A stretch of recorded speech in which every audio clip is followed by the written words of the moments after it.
we're gonna jump into this. This is Q from Day 26. If you guys don't know, Day 26 was a boy band that Diddy put together. He said he cries while describing evil email from Diddy. Things felt very sacrificial. I don't know what that means. You're about to find out. No one could have predicted 5 years ago that Diddy would be facing life, no bail. Yeah. He's being held right now under a RICO. But I've said this publicly, I don't quite understand how one person could be a RICO. I don't quite understand what exactly he's being charged with. Me neither. Do any of you really understand? I mean, other than him other than that. No, but he's not being charged for exactly. that. That's past the statute of limitations. He's paid off or whatever, right? Yeah, she settled. Yeah. I don't think you can go to jail for Vaseline or baby oil.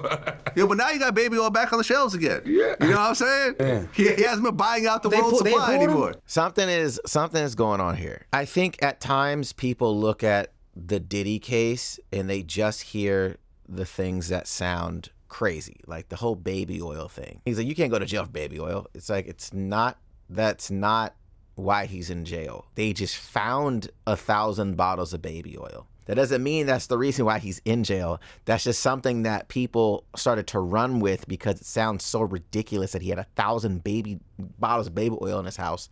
It's like, why would you have that much baby oil? Like, why? That's a very weird thing to have. It's not the reason why you're there. It's just something that's like, if you go to any rich person's house, the last thing you're going to assume is in their house is 1,000 bottles of baby oil. Like, nobody's thinking that they're going to walk into somebody's house and find that. Obviously, there's tons of speculation of what's actually in these bottles. That's a whole other thing, right? And then obviously the trafficking side of things was also something that was talked about early on, but again, the specifics of what this actually is, I'm assuming they're holding for actual trial. Like, it's not going to be something where they're like, hey, this is what's going on here. You know what I mean? So I think in terms of that, when they're talking about him staying in jail, I think what Q's talking about right now is like... Well, I did an interview with Roger Bonds, who was in security. Was he around you guys? No. No? I don't think he was around. Well, he was around. I was around Roger Bonds. He was around him, right. And he witnessed all the abuse. Yeah. He's also the person that said that Diddy said that he never cared about making a band, and he never planned on using, making a band successful. Like, it was basically like a lick for him. Basically. Yeah, like he never really had a business mind for James said that. Well, my thing with Roger Bonds was like, I had an issue with him, and I was kind of like nervous around them because I was in the email and I saw some things in a personal email that threw me off guard. Like what? I don't want to go into details right now, but it just threw me off guard, you know what I mean? To make me be like, I understand you crying now and of the trauma that you've seen, but what about me, bro? Mm-hmm. Like, what about the trauma you put me through when I read that email? That's why it's just not like Sean that's guilty. They're all fucking guilty, man. Like, and I don't just put the blame on Sean. I blame everybody that's in his circle. They're all millions and they want to be like him. And if they can't be like him, they try to come against him. If they don't got the money or they can't get it as quick as him or whatever he's doing to get it, then all of a sudden it's like, let's turn against him now, you know what I mean? Because I guess whatever, I don't know. Something's going on, bro, because he was talking about he's in an email with them. Because now I'm like, all right, well, if something actually goes down, right? If something's going down court-wise, is he going to be a witness to something? Because you're on camera right now saying that you've seen stuff that has potentially happened to you. You were involved in some of these crazy. So would we actually see him testify? You know what I mean? Or would he just keep his mouth shut? Because in my head is this. If some of these things are true, and he's talking about everybody in that circle is guilty, right? If that's the case, and you have the opportunity to voice what happened, and you decide that you don't, are you now also a part of that circle? You know what I'm saying? Things felt very sacrificial. Shit. Okay, explain.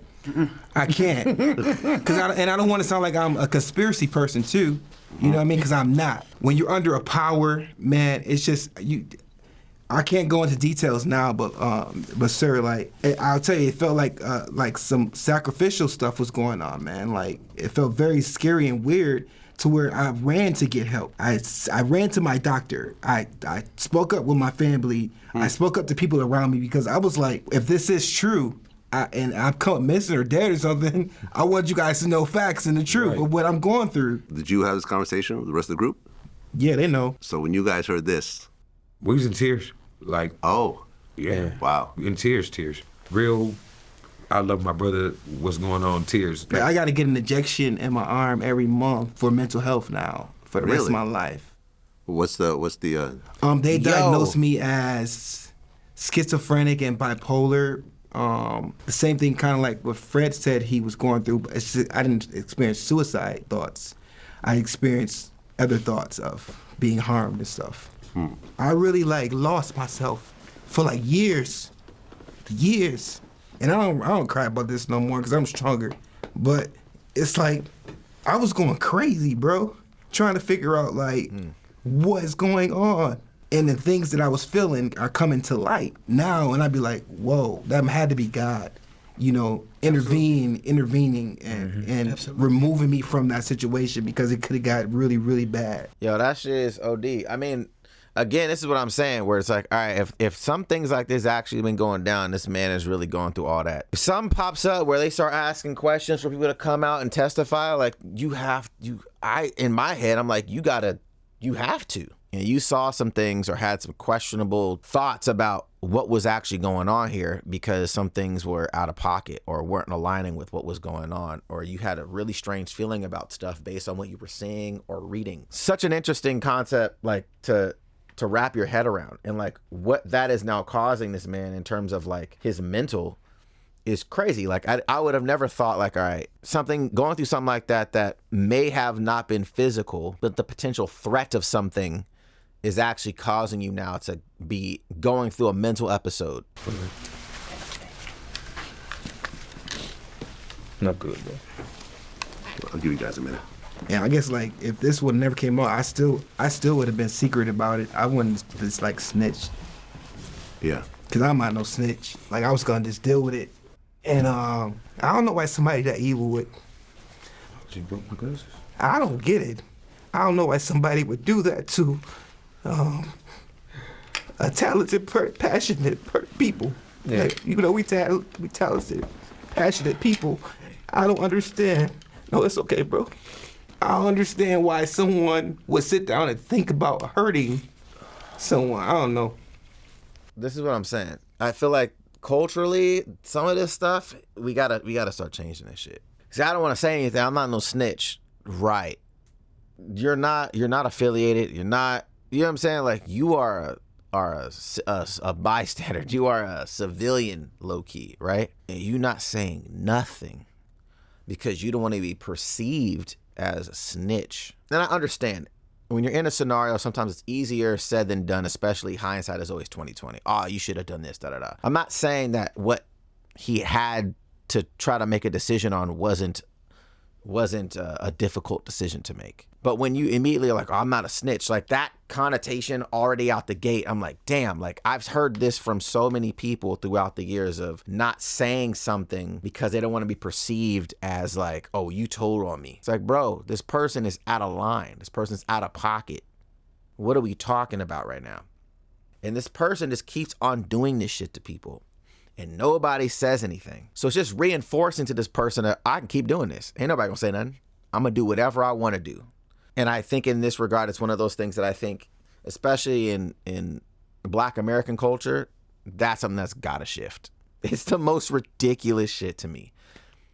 Even growing up, oh, you a snitch. Bro, I'm not going to jail for you. I'm not here to expose anybody, but none of them are innocent, man. None of them are innocent. Y'all all coming after this man for millions of dollars when y'all were a part of it as well. Did you ever confront Diddy about this? I kept trying to get in contact with him because all I wanted was an apology. All I kept saying, could you apologize? Could you just apologize for what I can't talk about right now? But I just wanted to apologize because something was wrong with me, man. When your last Vlad interview, you could look at me and tell something was wrong. I wasn't the enthused person. I wasn't cute. I looked stressed. I looked like I was in a dark place. So you could tell something was wrong. Hey, bro, that's crazy, bro. And having the footage to kind of show his whole demeanor, he looked tense. He don't even look present. Yeah. I didn't mean to go there. I'm so sorry. It's all good. It's I'm all so good. sorry, This is real. And we got. You gotta take a break. Yeah, let's take a break. Yeah, for a second. That shit fucked up.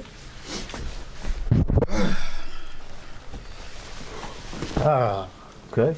This has never happened on camera before, has it? Nah, we was chilling, man. We thought but I mean, it always feel the same way because we do know, you know what I mean? Yeah.